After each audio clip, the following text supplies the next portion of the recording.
Assalamualaikum warahmatullahi wabarakatuh. Tepangkeun nami abdi Alia Nur Azizah ti 10 IPS 3. Di dieu abdi bade nyaritakeun tentang babat dongeng Kean Santang. Kean Santang teh nyaeta putra Prabu Siliwangi anu katelah gagah tur sakti. Di Pajajaran, tepatna di Pulau Jawa, teu aya hiji oge jalma anu bisa nandingan kasaktiana. Dina hiji waktu, Kean Santang teh ngadeuheus karamana. Unjuk-unjukan yang dirina hayang ningali getih sorangan, hayang tarung ngadu jajanten, tapi tak aya anu bisa nandingan. Ngadungu ka saurang putrana kitu, Prabu Siliwangi geuwat bae nyauran para ahli nujum kerajaan. Minta bongbolangan sugan aya jalma anu bisa nandingan kasaktiana Kean Santang. Ditanya kitu teh, para ahli nujam kabehanana ngabige teu aya nu nembal. Ngan teu lila ujuk-ujuk aya aki-aki nu nyamperkeun ka Kanjeng Prabu. Cenah teh kaula nuduhkeun jalma anu bisa nandingan kasaktian Kean Santang. Tapina jalmana teh jauh pisan di negeri Mekah, ngaranna Bagenda Ali. Ku Kanjeng Prabu teh dijawab, sah kira-kirana anu bakal lebih unggul. Alik naor aneh pisan, samemeh ngajawab eta laki-laki teh geus ngaleungit duka ka mana. Ti harita eta Kean Santang teh teu ngeunah cicing. Hayang geura sok patepang jeung jalma anu ngaranna Bagenda Ali. Hayang geura tarung ngadu jajanten. Dina hiji waktu Kean Santang pamitan ka ramana Prabu Siliwangi ka negeri Mekah rek nepangkeun Bagenda Ali. Saenggeus diwidian ku ramana, gajlik bae anjeunna angkat ti Pajajaran. Barang nepi nekah, Kean Santang patepang jeung aki-aki anu keur ngiuhan di handapan tangkal korma. Pok Kean Santang teh nanya, "Ki, cing tuduhkeun di mana ayeuna Bagenda Ali teh?" Eta aki-aki teh ukur melong. Neges-neges ka nu anyar datang. "Saha ujang teh?" Pokna kalakah nanya balik.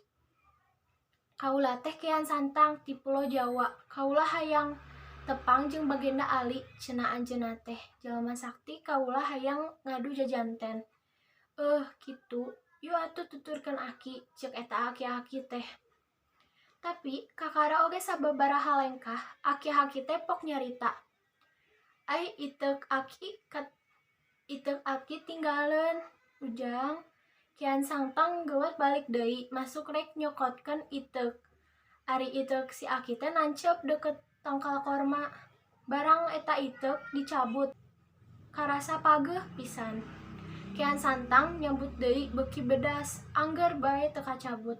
Aneh pisan lain iteuk anu kacabut teh, tapi kalahkah sukuna ambles kana taneuh.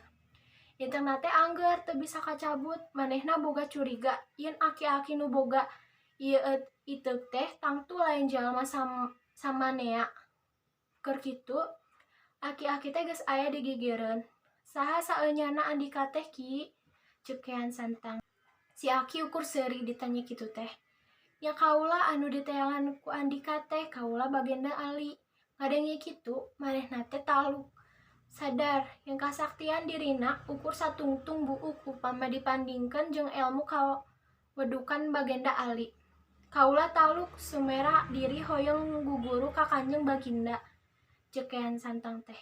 "Heuh, tapi andika kudu ngucapkeun syahadat heula sub agama Islam," walon Bagenda Ali. Ti harita Kean Santang abus agama Islam, saenggeus ngarasa cukup ngalap elmu, Kean Santang pamitan hayang mulang deui ka nagrina Pajajaran. Ku Bagenda Ali dibere pancen yen Kean Santang kudu nyebarkeun agama Islam di Pulau Jawa. Jeung Kean Santang teh dibere 2 rupa barang anu dibeukeulkeun ku Bagenda Ali, nyaeta tasbih jeung kitab Al-Qur'an. Kean Santang mulang deui ka Pajajaran, nyebarkeun agama Islam. Teu saeutik rakyat Pajajaran anu tuluy ngagem agama Islam. Ari ramana Prabu Siliwangi teu keurseun ngagem agama Islam dibarengan ku sawatara prajuritna. Prabu Siliwangi ninggalkeun karaton ngungsi ka hiji tempat di Pakidulan Garut. Ceuk sakawol di dinya anjeunna ngahiang ngaleungit tanpa wujud.